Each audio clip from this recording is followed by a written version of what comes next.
The Hobbit by J.R.R. Tolkien, Chapter 9, Barrels Out of Bond, Part 1.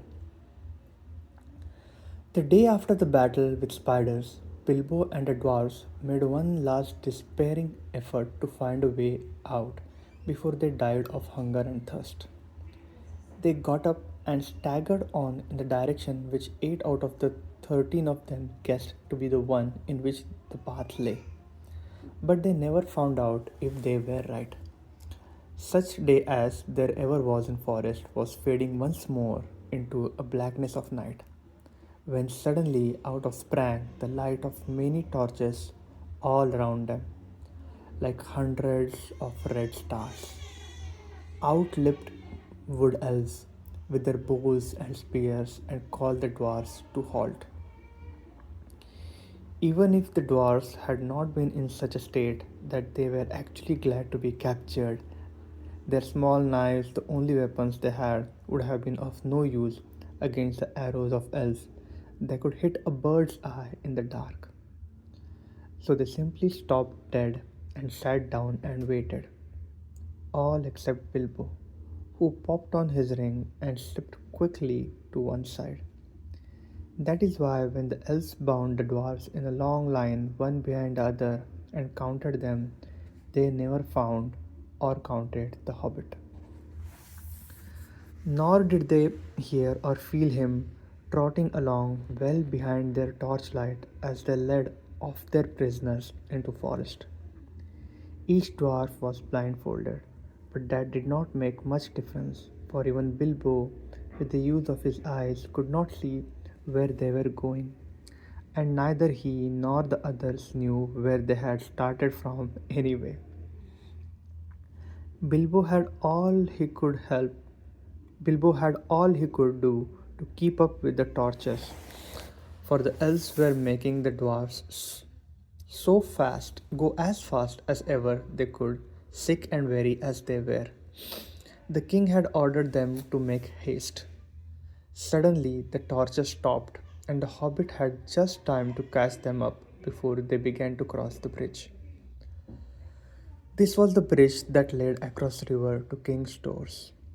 The water flowed dark and swift and strong beneath, and at far end were gates before the mouth of a huge cave that ran into the side of a steep slope covered with trees. There the great bitches came right down to the bank till their feet were in the stream. Across the bridge the elves thrust their prisoners. Across the bridge the elves thrust their prisoners, but Bilbo hesitated in the rear. He did not at all like the look of Caven Mouth, and he only made up his mind not to desert his friends just in time to scuttle over at the hills of the last elves before the great gates of the king closed behind them with a clang. Inside, the passengers were lit with red torchlight, and the elf guards sang as they marched along the twisting, crossing, and echoing paths. These were not like those of the goblin cities. They were smaller, less deep underground, and filled with cleaner air. In a great hall with pillars hewn out of the living stone sat Elven King on the chair of carven wood. On his head was a crown of berries and red leaves, for the autumn was come again. In the spring he wore a crown of woodland flowers. In his hand he held carven staff of oak. The prisoners were brought before him, and though he looked grimly at them, he told his men to unbind them, for they were ragged and weary. Besides, they need no ropes in here, he said.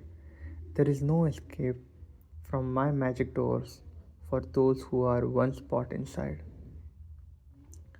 Long and searchingly he questioned the dwarfs about their doings and where they were going to and where they were coming from. But he got little more news out of them than out of Thorin. They were surly and angry and did not even pretend to be polite. This is the gate they all went through in, followed by Bilbo. Let me see if I can give the same experience.